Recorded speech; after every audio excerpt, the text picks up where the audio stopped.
এই ভিডিওটা শুনেন, এটা খুব মূল্যবান আলোচনা করেছেন উনি, শুনেন। এই যে নির্বাচন 12ই ফেব্রুয়ারি, এই নির্বাচন কতটা সুষ্ঠু হবে বলে আপনি মনে করছেন? এর নির্বাচন সুষ্ঠু হওয়ার কোনো বিকল্প নাই, কারণ জাতি পথ হারিয়েছে পরপর অনেকগুলো নির্বাচন, 3টা না 4টা নির্বাচনে পথ হারিয়েছে।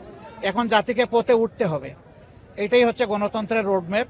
আমরা আশাবাদী যে কোনো মূল্যের বিনিময়ে এই নির্বাচনকে সুষ্ঠু করতে হবে এবং আমরা প্রতিজ্ঞাবদ্ধ।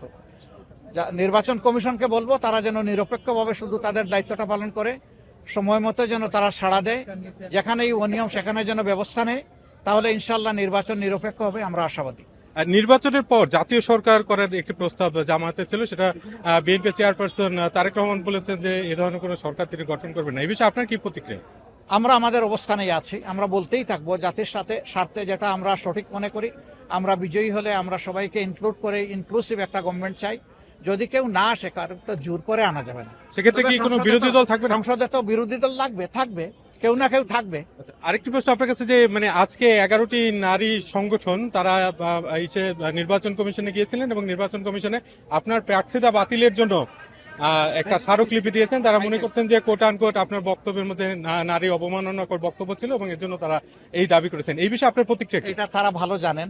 আমার বিরুদ্ধে একটা মিথ্যা অভিযোগ আনা হয়েছিল, সেটা ইতিমধ্যে ফয়সালা হয়ে গিয়েছে।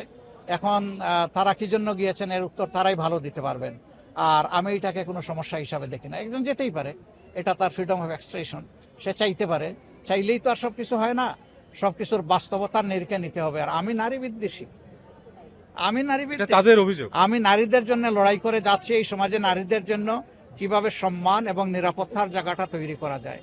আমাকে নারী বিদ্বেষী বললে এটা তাদের জন্যই দুঃখজনক হবে, আমার জন্য না। আর আরেকটি বিষয় নিয়ে আন্তর্জাতিক অঙ্গনে বেশ আলোচনা হয় এবং অনেক জায়গা থেকে বলা হচ্ছে যে জামায়াত এনসিপি আপনাদের যে জোট, এই জোট যদি ক্ষমতায় যায় তাহলে কি ইসলামী শরিয়া আইন চালু করা হবে কিনা বাংলাদেশে? আমরা এগুলো পরিষ্কার করে বলে দিয়েছি, এখন নতুন করে আর বলার কিছু নেই। তো আমরা ইনশাআল্লাহ এই দেশে আমরা একটা সুশাসন চাচ্ছি। আমরা এই দেশকে দুর্নীতিমুক্ত করতে চাই। এই দেশের মধ্যে আমরা কোনো চাঁদাবাজ দখলবাজ আমরা রাখবো না। এগুলা ক্লিন হয়ে গেলে আমাদের দেশের মানুষ অর্ধেক শান্তি পেয়ে যাবে, আর বাকিটা ইনশাআল্লাহ আইন প্রয়োগের মাধ্যমে নিশ্চিত হয়ে যাবে। ধন্যবাদ।